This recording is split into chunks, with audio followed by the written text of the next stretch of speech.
What if what we call public opinion was just a manufactured narrative that makes it easier to convince people that if their views are different, then there's something wrong with that, or there's something wrong with them? Spending is a tax. As soon as the government spends money, eventually it's a tax. Sometimes we put a direct tax on the people, sometimes we borrow the money, and sometimes we print the money. Freedom and the dignity of the individual have been more available and assured here than in any other place on earth. The Patrick Riggins Show. And now your host, Patrick Riggins.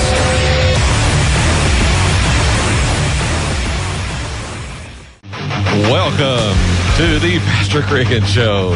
Kick-starting your weekend here on News Talk 98.7 WOKI. That's a good song to get you going on Saturday.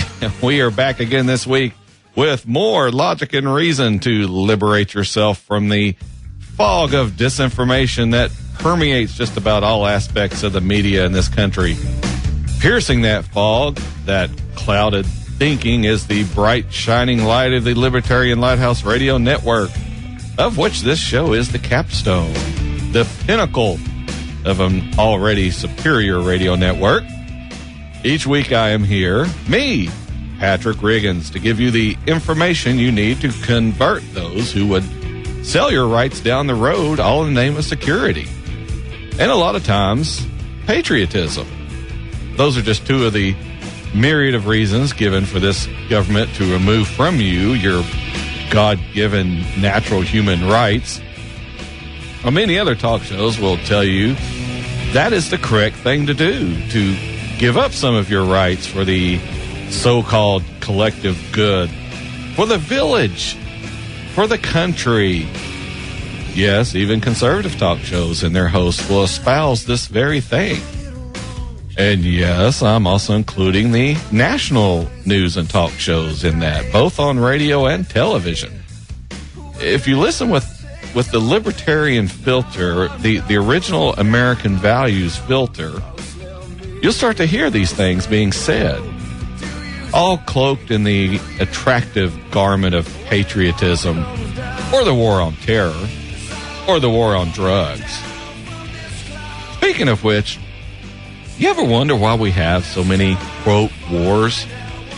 It's because during the times of war, the government can argue that drastic action must be taken to defeat whatever foe it is we're fighting.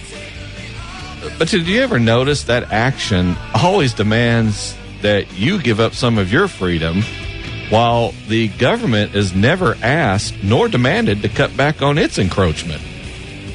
Now, speaking of too much government, this IRS scandal has people talking about revamping the tax system in our government. Now, I don't hold out much hope for that actually happening, but maybe I can put some ideas in your head to discuss with your friends, family, and neighbors. And if you get asked where you get such crazy ideas, you can tell them right here on the Patrick Riggins Show and invite them to listen so they can get crazy ideas like freedom and liberty for American citizens. But getting back to the tax system, people talk about this flat income tax or changing over to some different graduated income tax. This is the wrong way to think about it. We need to think in terms of getting rid of the income tax, getting rid of the IRS, because there'd be no need for it if we did away with the income tax. The reason we have it is to fund all these social programs. Without all the money coming in from the income tax, we couldn't afford them, and we shouldn't be doing them anyway. Now, look at what a tax is for. A tax is to pay for a resource you're using. And if you drive a car on the road, you pay a registration tax, which is supposed to go for the upkeep of the roads and repaving, that sort of thing. Because you're using the road, you pay a road use tax to help keep it up. So when you tax someone's income, what are they using that requires paying a tax? How does earning money warrant a tax? What resource are you using? Nothing. If you have a building out of which you run your business, you are already paying property and utility taxes. All the resources you're using, you're paying a tax on already. Your delivery vehicles, you pay a registration tax. Now, on top of all that, you have to pay a tax just for the privilege of earning a living? And a large chunk of that money is going to people who don't want to earn a living, but somehow deserve one, somehow deserve a portion of everything you make. A percentage of everything you earn goes to support someone who doesn't have a job and probably isn't particularly interested in getting one either. How is that right? Therein lies the problem. This is a fundamental problem with this whole tax funding model, the whole way this is set up. Now, states can keep up roads within their borders. If they can't, then their citizens need to raise their road taxes to accommodate that. But by doing it federally, I'm paying for roads in other states that I'll never ever use. And they're paying for roads in my state they'll never use. There are not any roads in this nation that aren't contained within a state. Therefore, there aren't any roads that the state shouldn't have jurisdiction over and subsequent responsibility for their upkeep. So you'll say, but Patrick, what about the interstate system? Well, what about that? Well, that's all contained within each state's jurisdiction and responsibility to keep up their highway system. If they don't, they'll start seeing a drop-off in businesses wanting to locate there. And if people within that state want to have jobs, they'll make sure their roads are up to par. Now, the states send money to the federal government, and then they take a big cut and turn around and send the money right back to the states. Now, how is that logical? Why not have the states keep the money and repair their own interstates? Well, it's money and power. That's why. The federal government wants to retain the power over the states. It wants to be able to dictate laws, rules, regulations, things that the state should be doing for itself. The federal government, it wants to be able to do that. To retain this power, it controls the money flowing back to the states, money that originally came from the states in the first place. Now, some states will have less traffic on their roads, and thus their road use taxes will be less, while states with more traffic will probably have higher road use taxes because of the increased wear and tear on their roadways. The people of each state can balance their needs as far as roads are concerned versus how much money they're willing to pay for them. Getting back to my original question, though, what government agency has a legitimate claim to your income? Well, none. That's who. In case you didn't know the answer to that question. There is not one reason any government person or agency can lay claim to the money you make through your own efforts, outside of use taxes, that is. Do you know one of the main ways the mafia makes money? It's by extortion. That is, they go into a business, they tell the owner of the business they owe the mafia a percentage of whatever he is earning. And in return, what does the mafia offer? Well, for one thing, the owner gets to live and not be hurt, get his knees broken. For another, he gets to keep his business intact and running. So how is this at all different from what the government's doing? The government says it has a claim to part of your earnings, money you earn through your own hard work. And for this, the government says you can stay out of jail, that you can keep your business running and intact. Otherwise, they're going to come in and shut you down, just like the mafia does. They'll even hurt you, maybe even kill you, if you resist this intrusion onto your private property by someone looking to extort money from you. So while what the mafia does is referred to as extortion, racketeering, when the government does it, it's business as usual. Now, the definition of racketeering is it's a service that is fraudulently offered to solve a problem, such as for a problem that does not actually exist, will not be affected, or would not otherwise exist. Now, how is this not what the government does 80% of the time? We even make jokes about the government finding solutions for problems that don't exist, making citizens and businesses comply with regulations and laws for which the problem is not evident or even valid. And yeah, it's funny, but it's also illegal. It's racketeering by the government. Yet when they do it, it's okay. But if the mafia does it, it's illegal. Now, does that sound fair to you? If I do something, I'm not prosecuted. But if you do the exact same thing, into court you go. If you're convicted of doing the same thing I was doing, you'll pay a fine and more than likely have to do jail time as well. That sounds like a country that has as its basis fair and just treatment of all citizens, doesn't it? All right. We're up on the first break here on the Patrick Riggin Show. We have just an absolutely packed show. When we come back, we'll talk about, what we usually talk about, the government being a little bit tyrannical. And we'll try to get some stuff about Google and nullification and maybe even free speech if we can work it in. Here on the Patrick Riggin Show, we'll be back in a couple of minutes. Welcome back to the Patrick Riggin Show. Make a little Sean Calden there from way back in the 90s. Some of you may recognize that, some of you may not. This segment, I wanted to talk a little bit about this whole, and we've talked about this over and over again and been talked about almost to death on just everywhere you're listening on talk shows. But it's this IRS scandal, and it continues to get bigger and bigger. And it's reaching closer and closer to the president. Surprisingly, though, we don't seem to have a whole lot of people who care at this point. Only about half of the Americans surveyed think there needs to be an investigation of this. That makes sense, though, when you remember about half of voting Americans voted for the president. And they probably don't see any problem with picking on the opposition. That is, until it's them. Then there's a big problem, but by then it's too late.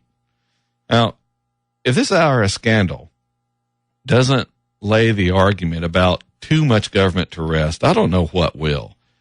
We've had story after story on this very show talking about how it's not good for the government to be following the citizens this closely, to be retaining all this information about them and stockpiling everything floating around the internet.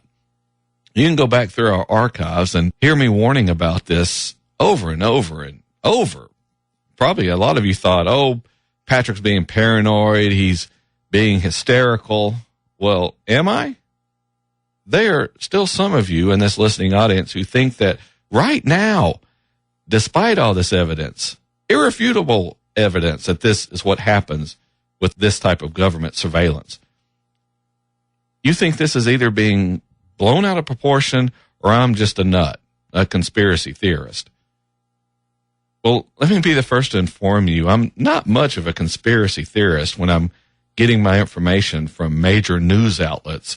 It's a little hard to keep things quiet when people are testifying to it in Congress. Even now, the FBI has a program called Next Generation Identification. What they're doing here is they're already working to identify people based on computer facial recognition. They go out and aggregate the information from Facebook, MySpace, and Twitter, and Instagram, Pinterest, all of these, everything on the internet. And they take this and combine it with the stuff from public cameras and webcams, all this stuff, they tie it back to you. They build a profile of you. They know where you shop, where you work, what you earn, where you go, everything. You know how much the marketing people of stores and businesses know about you, yet you'll poo-poo the government knowing this much. And you'll say it's all about fear-mongering. Besides, you fear big business more than government. As I stated on this show just last week, businesses, I don't care how big they are, they don't have the ability to jail you nor execute you. But the government sure can, and it has demonstrated many times over and over that it will. All this technical intrusion into your privacy is being sold to you under the auspices of security. Whenever something happens like the bombing in Boston, the government pushes for more of this surveillance, and the people eagerly accept it under the guise that they will be more safe. The government says, see, we have this footage. We have all this information. We can identify people in a crowd. We can almost immediately know every person who was standing in that crowd, who was coming and going. And because of that, we can catch the people, the perpetrators who committed this horrible act of violence. That's how it's being sold to us. Because who doesn't want to watch criminals?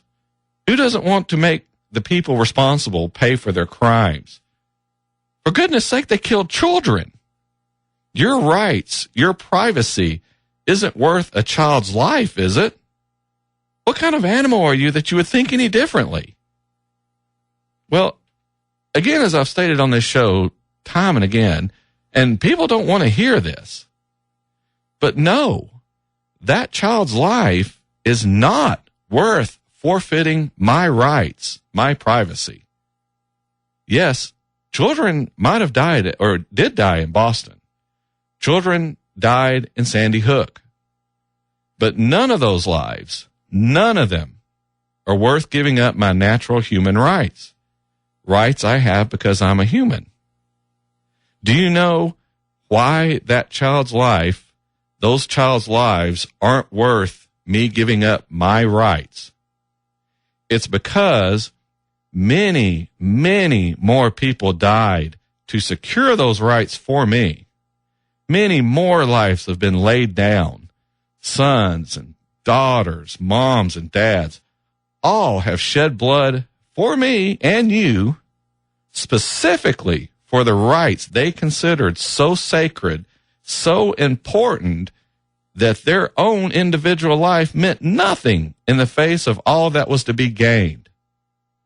And now you're going to stand here, even the president, all these sanctimonious politicians and know-it-all citizen busybodies, you're going to stand there and declare that your son or daughter, wife or husband, their life is so much more important than all the other people's lives who died securing the very rights you're trying to take away.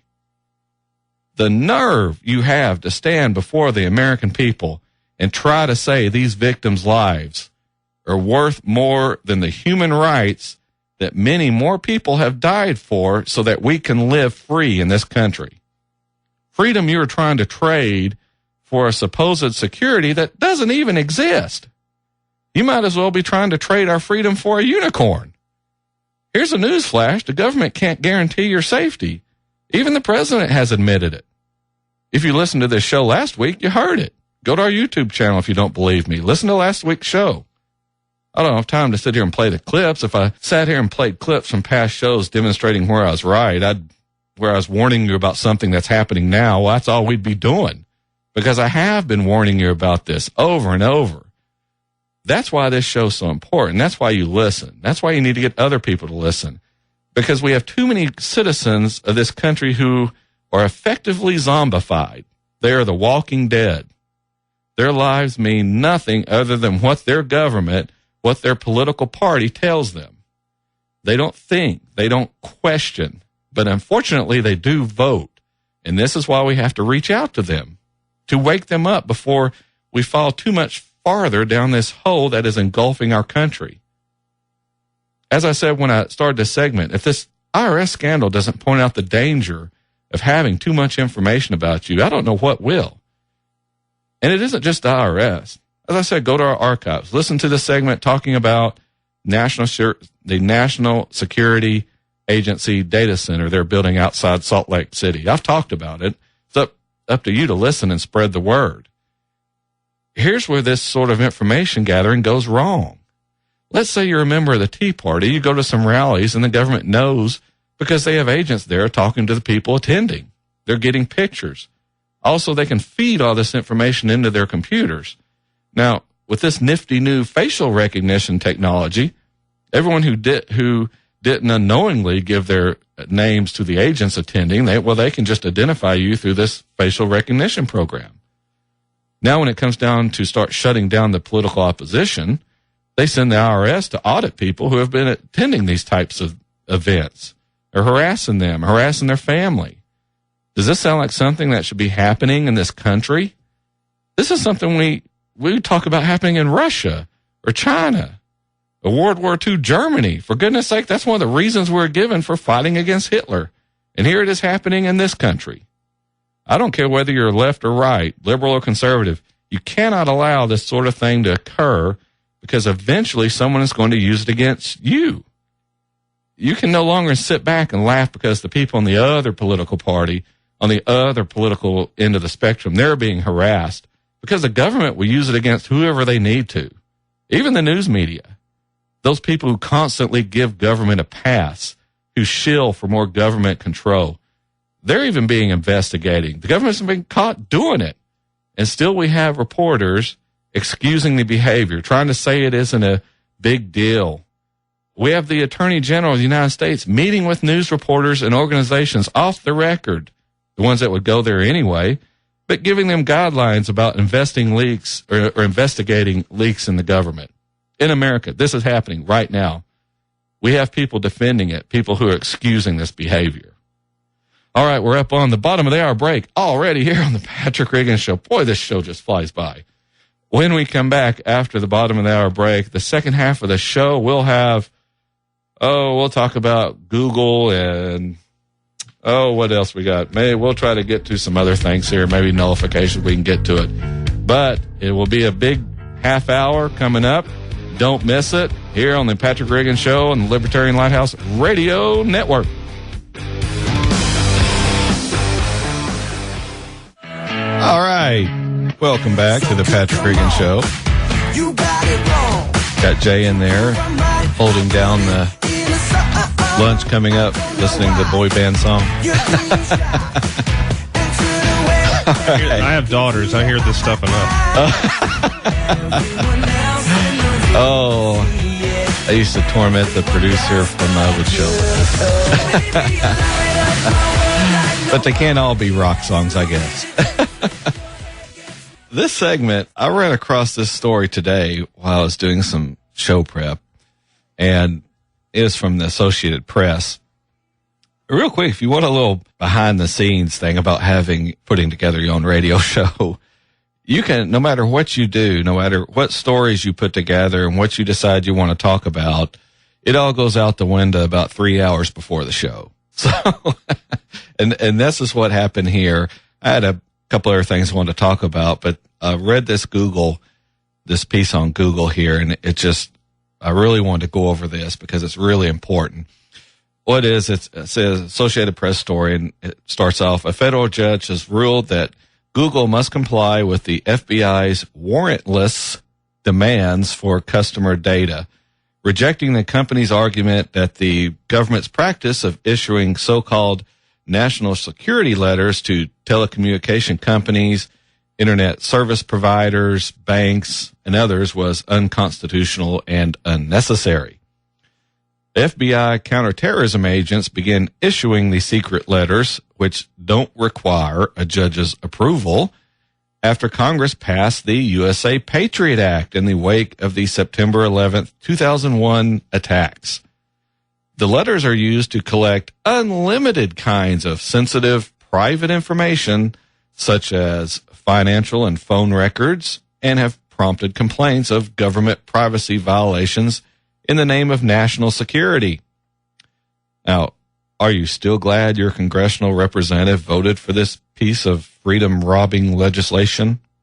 Now, I've talked about the members of Congress who voted for it and renewed it, and voted for the NDAA, which expanded it. Now, if you want to hear that segment, again, I've mentioned this before, you can go to our YouTube channel, youtube.com/Patrick Riggins Show, and go back through the archives. In fact, I think NDAA is in the title of the segment.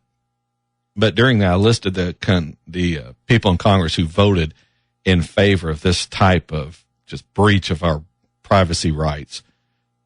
Now, if you're wondering what this warrantless search is, if you haven't been keeping up on it, this is when a government agent writes and signs their own search warrant.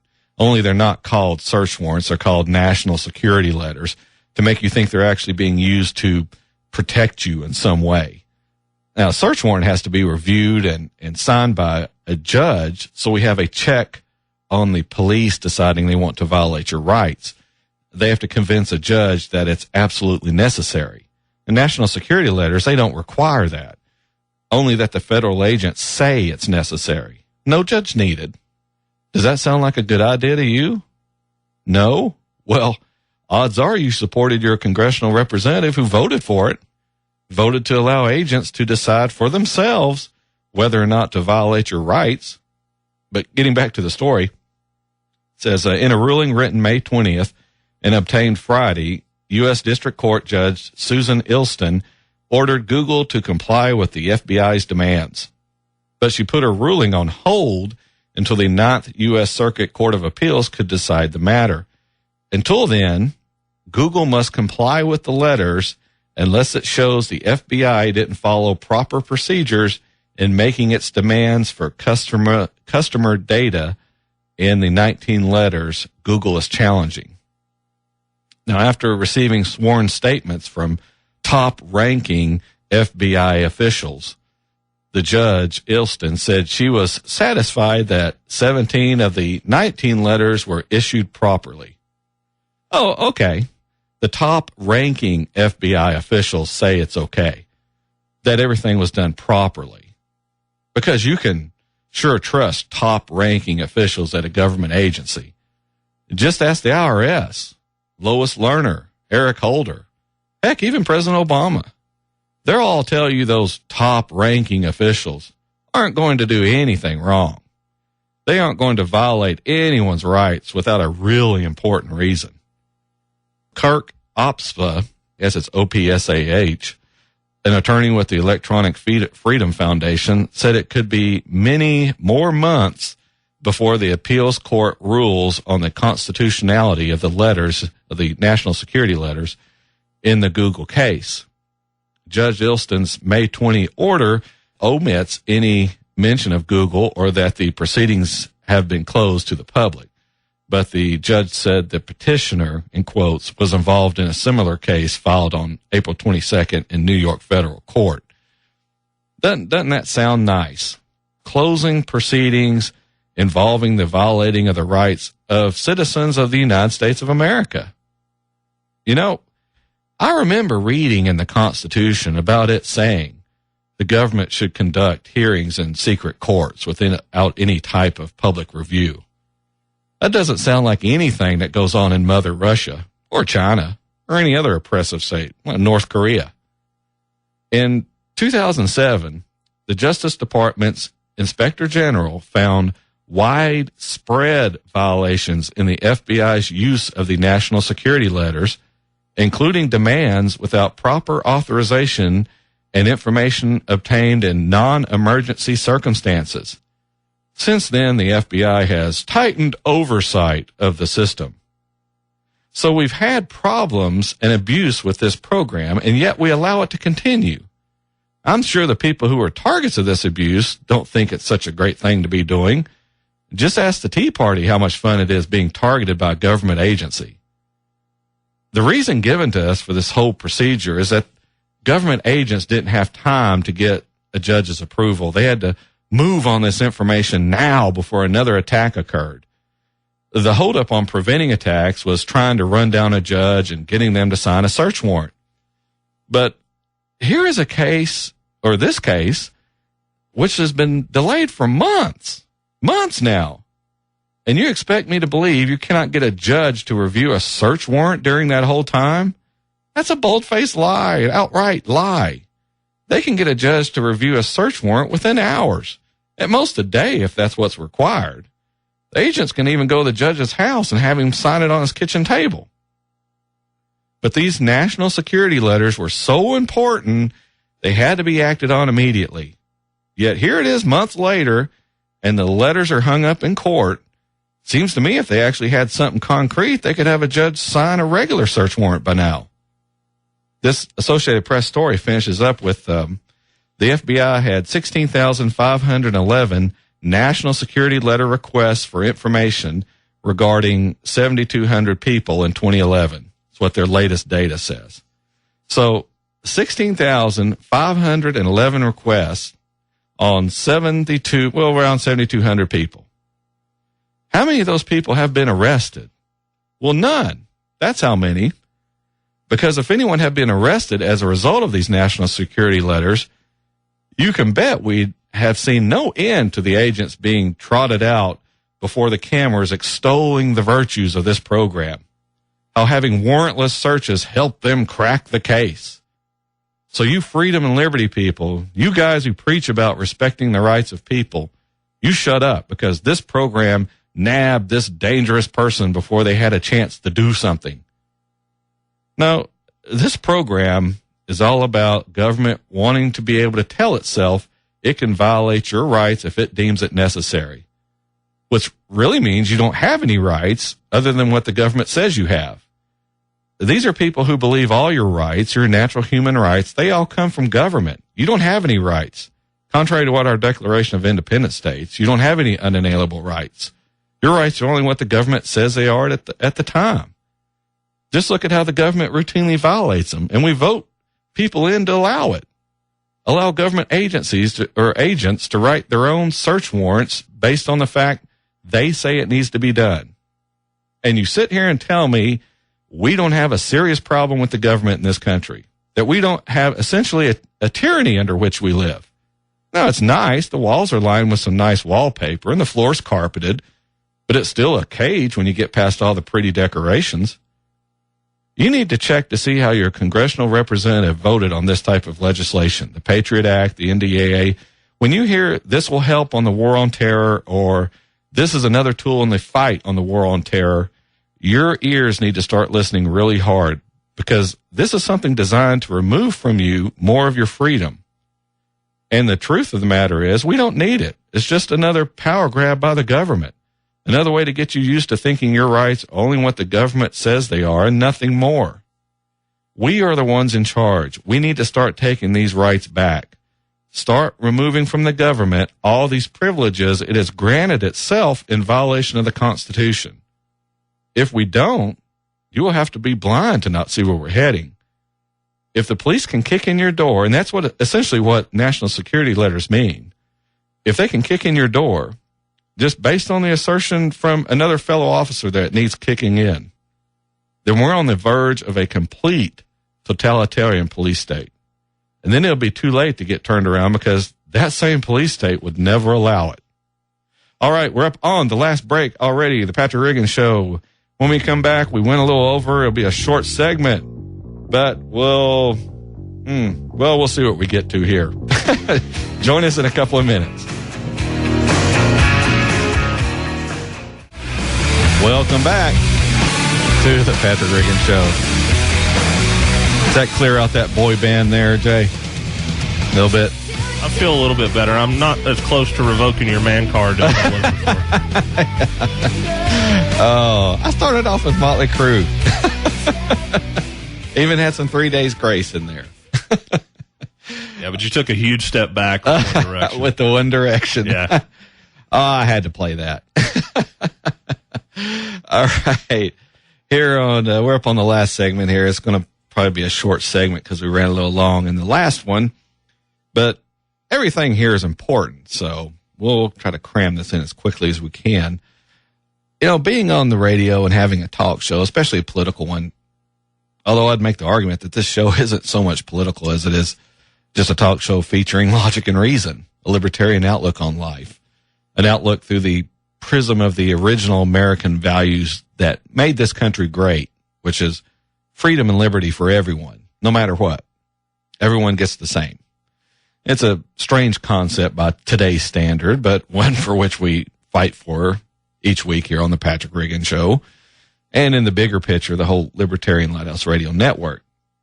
But being as I have a talk show, I frequently get asked, what great philosophers did I or have I read, and what, lofty libertarian writers do I study or read? And the answer is usually not what people think they'll hear or want to hear, because frequently the people asking this sort of question are the academics or the doctoral people who put a lot of stock and pride into the people under which they've studied, or people whose work they've researched.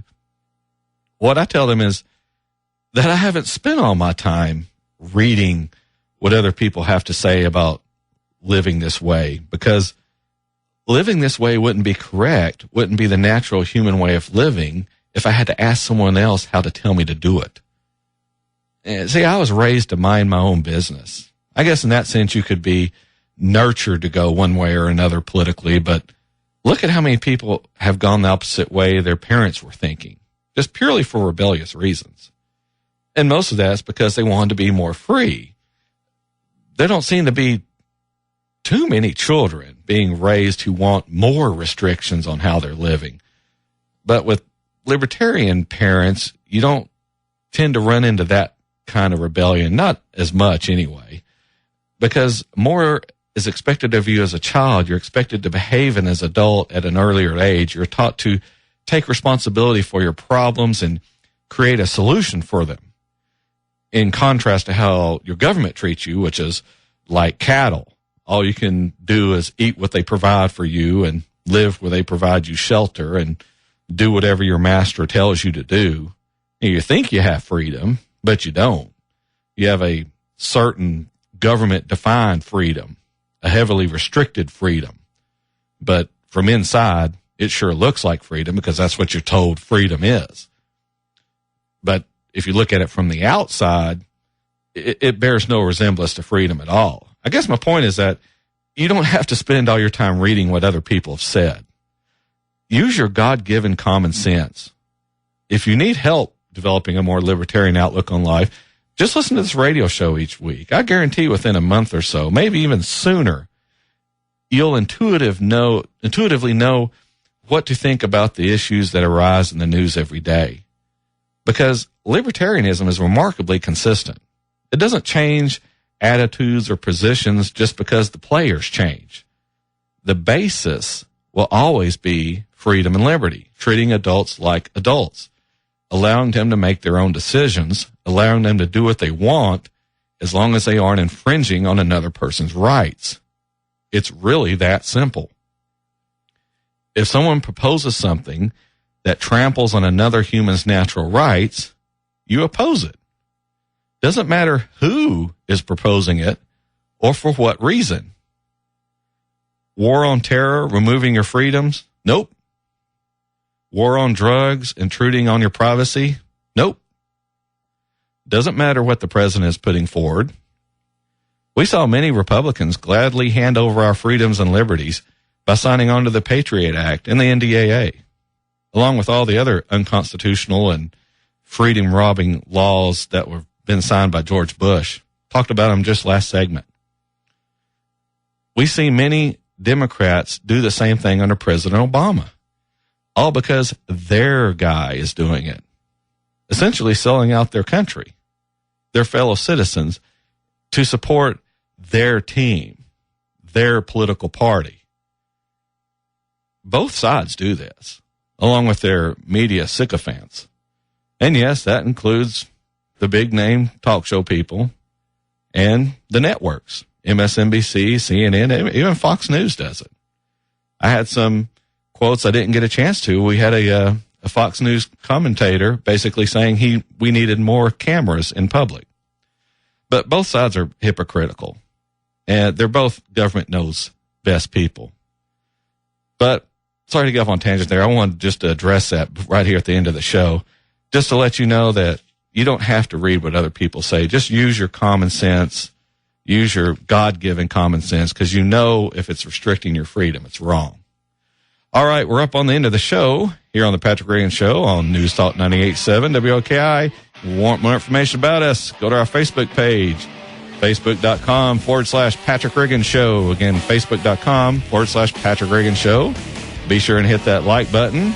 You can also see us on our YouTube channel, youtube.com, again, /Patrick Reagan Show. Or you can just drop us a card, a letter to the WOKI studios here on Old Kingston Pike in Knoxville, Tennessee. Thank you for listening here on our new station here in Knoxville, WOKI. And be sure to join me next Saturday afternoon at 4, where we'll be fighting for freedom, liberty, and the restoration of the Constitution. Thanks for listening. Have a great week. Join us again next week for a solid dose of truth on the Patrick Reagan Show.